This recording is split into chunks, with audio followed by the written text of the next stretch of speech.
ዩኒፎርም ሞሽን የሚባለው ኮንስታንት ቬሎሲቲ ያለበት ሞሽን ነው። ይኸውም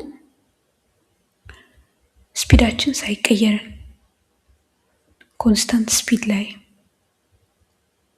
ይዘን ለምሳሌ በ2 ሜትር ፐር ሰከንድ እየሄድን ከነበረ እስከ መጨረሻው ድረስ በ2 ሜትር ፐር ሰከንድ ከሄድን ካልቀየር ነው 3 ወይም 1 ወይም 4 እንደዚህ እያደረግን ካልሄድን ኮንስታንት ስፒድ አለን ማለት እንችላለን። እና ኮንስታንት ስፒድ ብቻም ደግሞ አይደለም ኤንድ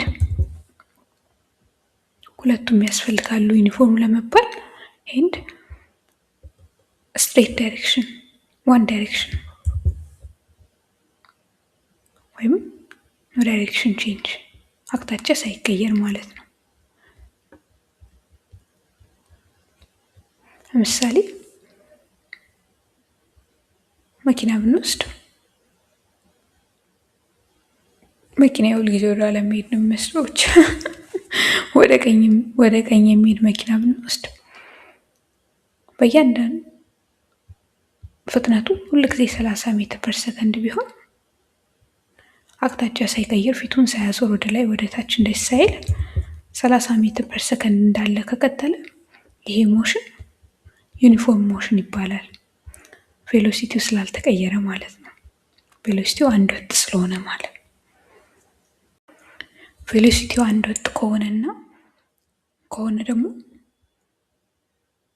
የጀመርንበት ቬሎሲቲ ካቆምንበት ቬሎሲቲ ጋር እኩል ይሆናል ወይም ቪ ኢኒሻል ከቪ ፋይናል ጋር እኩል ይሆናል እና አክሰለሬሽን ምንም አይኖረንም ማለት ነው። አክሰለሬሽናችን 0 ነው የሚሆነው ምክንያቱም ቬሎሲቲያችን አልተቀየረም። እና ዩኒፎርም ሞሽን በሁለት መልኩ ሊገለጽ ይችላል። አንድም ኮንስታንት ቬሎሲቲ ነው በማለት ወይም ደግሞ አክሰለሬሽናችን 0 ነው በማለት ልንገልጸው እንችላለን።